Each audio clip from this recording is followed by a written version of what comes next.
Hello, welcome po sa ating channel.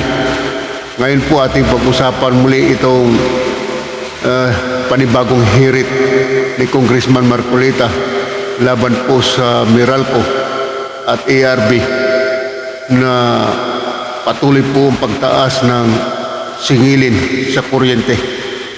At wala pong nagawa na ang ARB upang ibaba ito. So yan po yung ating pag-usapan ngayon, mga kababayan. Bago po tayo magpatuloy, ay aniyahan ko po kayo na mag-subscribe na po kayo kung kayo po ay bago pa lamang sa ating channel. At i-like and share na lamang po ninyo sa inyong mga kaibigan. At pakiclick na lang po itong notification bell para updated po kayo sa ating panibagong video. At tulad ka po ng ating pag-usapan ngayon ay ito pong panibagong hirit ni Congressman Marcoleta laban po sa Meralco dahil sa patuloy nga ng pagtaas ng singilin sa kuryente at walang nagawa itong ERB o Energy Regulatory Board para ibaba ito, at iyan ang trabaho ng ahensya ng gobyerno tulad ng ARB para ibaba ito. Ngunit nakita ito ni Congressman Marcoleta na kada buwan tumataas o dumadagdag ang singil ng Meralco sa kuryente. So yan po yung isa sa nagiging problema. At samantalang tayo ay walang kalam-alam sa nangyari at nagulat na lamang tayo na dumating sa atin ang singil ng kuryente na napakataas. Ito ang reaction ng ating mga netizens tungkol po dito sa patuloy na dagdag na singil ng Meralco sa ating mga netizens. Una, ay mabasahin po natin, huwag na natin basahin ang pangalan. Sabi dito, bawat bagay ay napapanahon sa Diyos, na mas kailangan natin si Congressman Marcoleta. God bless us and protect him safe. So yan po yung isa sa reaksyon ng ating mga kababayan. At ikalawa, napapanahon na para buhayin ang nuclear power plant. Kuhanin na ang Meralco at hawakan na ng gobyerno. So ganun po, no? At sumunod, itong Energy Regulatory Board ay dapat na i-abolish na yan. Inutil yan. At sa buwatan sila ng Meralco. So yan po yung ilan lamang sa ating mga reaksyon sa ating mga kababayan. So panuorin po natin ito pong video na tumatalakay tungkol po sa Meralco na pinamumunuan ni Congressman Marcoleta. So ito po mga kababayan, papakita ko sa inyo. I'm sure where is the answer? The answer to us. First one, I recognize Chair Daddy Malanta to answer the question of Congressman Marcoleta. Please proceed. Thank you, Mr. Chair. To address the question of Congressman Marcoleta, sir, just a few days ago, we actually had a clarificatory hearing with Meralco and the involved generation companies so that we can proceed without delay in their proposed price adjustment. During that hearing, what Meralco qualified and we up for us to evaluate the validity of their statements was that while the contract is fixed it was fixed under certain assumptions, and their position is that those assumptions are no longer valid. Therefore, they have ground to say that they can adjust the price because there is what they were claiming a change in circumstances. Will you accept that argument that they are fixed on the basis of some assumptions? Who made the assumptions? Meralco, Your Honor. Ito yung problema, madam eh. Opo. The ones who applied with you are the generation companies. Meralco is the one arguing for them. Paano nangyari yon? How would Meralco tell us that the contracts are fixed based on their own assumptions? Who are they to assume that these are the things that must be assumed under their contract? Just a correction, Your Honor, the application were jointly made by Meralco and generation companies. But nevertheless,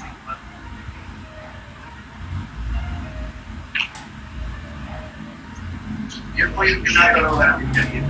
But it was supposed to be the regulatory agency that will guard the interest of our people. You need to be strong and independent. This is the EPIRA requirements. Pag sinabi nila na you have to protect our consumers, and that is within your charter, you're supposed to approve rates only to provide electricity rates in the least cost manner. Yun ang ano mo eh, yun ang ang tanong ko lang, this is just a question on how you will approach this problem. Before the good chairwoman from the ERC respond, I wish to remind Congressman Marcoleta that his last question. Please proceed. The objectives of EPIRA Secretary Rutilia and Chairperson Di Malanta, it is very clear that their overarching objective is to provide electricity in affordable manner. That is also in your charter, madam, that you have to provide electricity, as a matter of fact, to approve rates in order to provide electricity in the least cost manner. How is it possible, given the constraints of your budget, that we can deliver that to our people? This has been 21 years ago. As a matter of fact, during the campaign of President Bongbong Marcos, it is one of his advocacies to bring down the rates of electricity. Madam Chair, the EPIRA is very clear that you will have we should have a very strong and independent regulatory agency in the person of ERC. How can we do that? Either the secretary or the chair. Madam Chair. Secretary? Just quickly on my part, these are the valid concerns indeed that you have raised.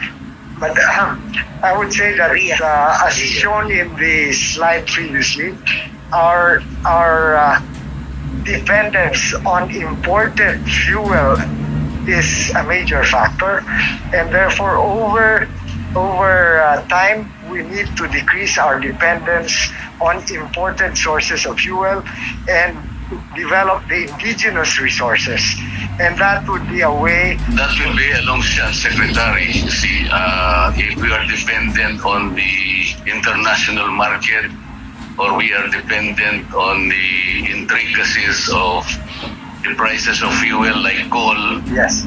then there will be an unending discussion on whether or not we shall be able to bring down the rates of electricity in this country. I think when we say reasonable prices, the Supreme Court made a very important parameter here. In one of the cases decided, I think it's Republic of the Philippines represented by ERC versus Meralco. The Constitution said that the reasonableness requirement comprehends such rate which consists in it being not so low as to be oppressive, as to be confiscatory, Yeah. but not as high to be oppressive. That balancing factor there. As a matter of fact, it further said that the rate regulation is an art that will result into, no, that is very good to the public utility, but best to the public. Either way, the balancing act is there, Mr. Secretary and Mr. Chair, Madam Chair. The problem is how can we find that balance factor in order to serve the constituents? Kasi matagal na po ito eh. Yeah. Like dito, I think there is a current application by some power generations companies in your office, Madam, concerning the fuels that they use. Some are complaining because the prices of coal has quadrupled, and there is a problem about the malampaya. But when we talk about a contract signed by a public utility and a generation company, which spans a period of, let's say, 10 years, I have not investigated the contract. I have not seen the contract, but I know this is all this is a fixed contract. I'd like to know your predisposition, Madam Chair. How will you resolve the application? A contract which is fixed, and here is a generation company asking you to raise the electricity rates, which eventually be a burden to the consumers. Hindi ba ito ay fix, Madam? And there is also a performance fund. I think there is a performance security that is supplied by a company. Paano yun? How can you assure, ito lang, in this particular instance, how can you ensure that the additional rates being asked of you that will be eventually a burden to the consumers can be balanced? That was your last question, Rep. Marcoleta. Chair Di Malanta. Thank you, Madam Chair. To address directly po the... Before you respond, the Chair excuses Secretary Lodilla. So thank you very much, Secretary. We hope to see you again. Plenary debates begin September Thank you, 21st. Chair. I wish to assure the honorable members of the committee that we will always be available and we will continue to engage you constructively on all of the issues that you have raised and will be raising. Mr. Chairman, Thank you very much, sir. Mr. Chairman, if I may, if we're not going to be able to ask some pertinent questions to the good secretary, can we have some moment with him on some other time? Because there are some questions that are lingering in our minds that need answer as well. But the good secretary will be leaving today, and we understand because he's meeting our president. But can we be assured that we're going to be asking questions as well on the soonest possible time, if given the right time? I've known the good secretary for decades now, and I am sure that he will indulge us and will coordinate with the Committee on Appropriations to schedule an informal Mr. Chairman, this will be the last time that we're going to have a budget deliberation on Department of Energy. Is that right? Yeah, so we So can in that case, schedule we'll be seeing the good secretary on the plenary. we can schedule an informal briefing before The the plenary. plenary debates begin on the 21st. Okay, that's answer my query. Thank you so much. Thank you, Mr. Chair, Madam Chair. The secretary is excused. Thank you. Thank you very much. I yield the chair to Representative Bongalon. Thank you, Madam Senior Vice Chairperson. Madam Chair, where is the answer? The answer to my...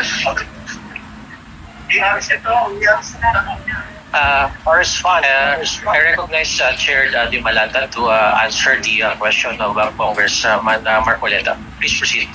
Thank you, Mr. Chair. To address the question of Congressman Marcoleta, sir, just a few days ago, we actually had a clarificatory hearing with Meralco and the involved generation companies so that we can proceed without delay in their proposed price adjustment.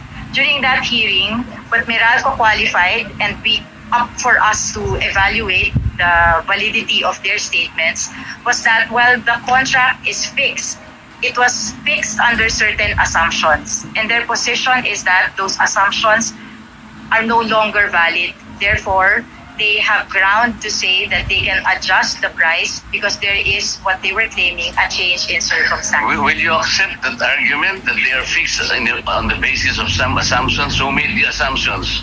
Meralco, Your Honor. Ito yung problema, madam eh. Opo. The ones who applied with you are the generation companies. Meralco is the one arguing for them. Paano nangyari yon? How would Meralco tell us that the contracts are fixed based on their own assumptions? Who are they to assume that these are the things that must be assumed under their contract? Just a correction, Your Honor, the application were jointly made by Meralco and generation companies. But nevertheless,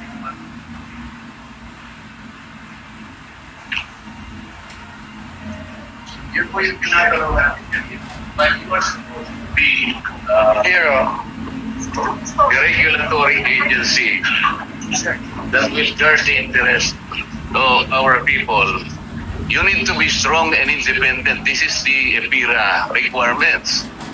Pag sinabi nila na you have to protect our consumers and that is within your charter, you're supposed to approve rates only to provide electricity rates in the least cost manner. Yun ang ano mo eh, yun ang ang tanong ko lang, this is just a question on how you will approach this problem. Before the good chairwoman from the ERC respond, I wish to remind Congressman Marcoleta that his last question. Please proceed. Secretary Lotilla, but my question will be for ERC. ERC, Ma'am Mona Lisa de Malanta, congratulations po for being appointed as the new chairperson. And ang budget po na hinihingi po ninyo is 596 million. At ang PS po na nakalagay dito is 281 million for 300, according to your presentation, ay 330 employees. Sa employees yung pong ito, 196 ang technical persons, no? So sa technical persons po, ang ibig sabihin po ay mga engineers, economists, mga lawyers, accountants, precisely because ang function ng ERC is to compute. Di ba? Compute. Malaman kung ano yung price ay bibigay, nakikitain ng ating mga distribution companies, mga transmission companies like NGCP. And at the same time, paano ipapasa to sa taong bayan, no? At pag pinasa mo sa taong bayan to, sasabihin ng ERC kung ano yung itatakdang weighted average cost of capital. Yung tinatawag nating WACC. At itong WACC na to, ito ang nagde-determine kung ano yung magiging percentage na bibigay sa mga distribution company and transmission companies. Now, ang isa sa mga tanong ko, having said that, na meron kayong 196 technical people, no? And according to section 40, no? Dapat meron tayong tinatakdang mga enhancement capability, no? Enhancing our technical capability, no? ERC is mandated to have a rigorous training, sabi niya, ng batas, rigorous training on technical competence, especially on performance-based rating component. Now, ang tanong ko, sa ERC, sino nag-compute sa inyo na tinatawag nating weighted average cost of capital? Madam Chairperson Di Malanta, please respond. Salamat po sa tanong at magandang hapon po. yung computation po hindi pa po nagawa. Yung ginagamit pa rin po ngayon kasi po yung unang na-set na WACC. Okay. So, para po diretsahan yung... Yan. yung Mabuti naman po na naging tapat kayo at hinahangaan ko kayo sa inyong pagiging tapat. Sapagkat ito pong weighted average cost of capital, yung pinag-uusapan po nating lahat dito, even our congressmen who are here, who are connected to the transmission. Yung transmission natin, meron tayong rate dyan eh. Kaya ang taas-taas ng ating kuryente dahil nakakabit tayo lahat doon sa transmission. Unless ng ating distribution utility or yung ating mga electric cooperative na maliliit, off-grid sila. Hindi sila nakakabit. Pero pag nakakabit sila, mataas ang rate nila. Tama, si Chairperson Di Malanta, wala pang computation na nagaganap. The very essence of the existence of PRC according to the BINUKING law, magko-compute kayo. For the past 22 years of your existence, never na nag-compute ang ERC. Okay? As a matter of fact, Mr. Chairman, last 2020, August, we invited the whole of ERC and the DOE sa aming investigasyon na ginawa upang i-compute po yung tamang taripa na tatanggapin ng mga distribution utilities and transmission ng GCP, and they promise us. Chairperson Agnes de Veradera promise us na tapos na ang computation ng kinuwang consultants ng ERC para sa bagong WACC. Unfortunately, hindi po dinala sa Kongreso. At katulad na sinabi nyo, wala pa rin nagko-compute. Mr. Chairman, this is very troubling. Nakaka-trouble na po to kasi lahat tayo dito pinag-uusapan natin ang taas ng ating mga electric cooperatives, ng ating mga distribution utilities. Pero hindi po natin napapansin bakit mataas na noong paman. And this aggravated the situation because the price of coal, uling na nanggaling sa ibang bansa, Indonesia, ayaw na tayong bigyan ng coal, at gera sa Russia at Ukraine, lalo pong tumaas ang presyo natin. Kawawa yung ating mga distribution utilities, mga electric cooperatives na maliliit. Kasi nakipagkontrata sila sa coal nung panahong mura yon 10 years ago. Sino magsasabi na tataas ang coal ngayon? But these things are external. Here, in our own government, in our own agency, which we trusted to compute for our consumers and the profit for our distribution utilities and transmission utilities, kailan pa man sa 330 empleyado natin na meron tayong 196 technical people, they never computed until now. Distribution utility, meron po silang 14.97%. Meralco, Bego, DLPC. Sa Luzon, Meralco. Sa Bisaya, Bego. Sa Mindanao, DLPC. Meron silang 14.97% na sisingil sa taong bayan. Pero according sa Bloomberg, isang data analytic program na company, 7%. Isipin niyo mga kapatid, lumalampas ng almost 8% na sobrang computation nila. And it translates to 23%. At kung kukwentahan mo sa peso, mula nung kinompute nila na huli, nung 2010 hanggang ngayon, overcharge na tayo ng 130 billion. Dito pa lamang sa Luzon. Kung kukumpitin natin sa Visayas at Mindanao, aabuti na po tayo ng 300 billion sa distribution pa lamang. Pagdating sa transmission, sa NGCP, mula noon, na binigyan nila ng 15.04% na WACC, nakikitain ng transmission company 120 billion sa Luzon pa lamang. I-translate to almost 300 billion more or less, or lumalampas na tayo ng kalahating trilyon sa buong Pilipinas na overcharge ang ating mga kababayan. Mr. Chairman, no less than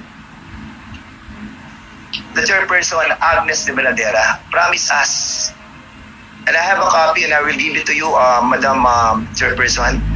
Ito pong kopya na pinangako po na WAC na napaka-importante dahil mababawasan po tayo ng almost 25% pagdating po sa transmission rate na kinakarga sa ating lahat, Luzon, Visayas, Mindanao. At pagdating naman po sa distribution, mga kapatid, 23.5% ang mababawas po sa atin na singil ng ating pong mga DUs. Sa ganito pong pagkakataon, Mr. Chairman, yung external factor na nangyaring problem sa ating coal saka sa fuel, nag-add-on to sa hirap natin. Ang aking pakiusap sa iyo, Madam Mona Lisa Di Malanta, being a regulatory compliance officer before, you know what I am talking about. And I know that you can read my mind and I can read yours. We know the computation. Madam, 22 years na po tayong hindi nagko-compute na sinabi ng batas na you will undergo a rigorous training, matinding pag-aaral sa larangan ng pagko-compute ng ating pong kikitain ng ating mga sektor ng enerhiya. Pero bakit hanggang ngayon ay wala pa rin pong computation, Madam Di Malanta? Representative Dan Fernandez.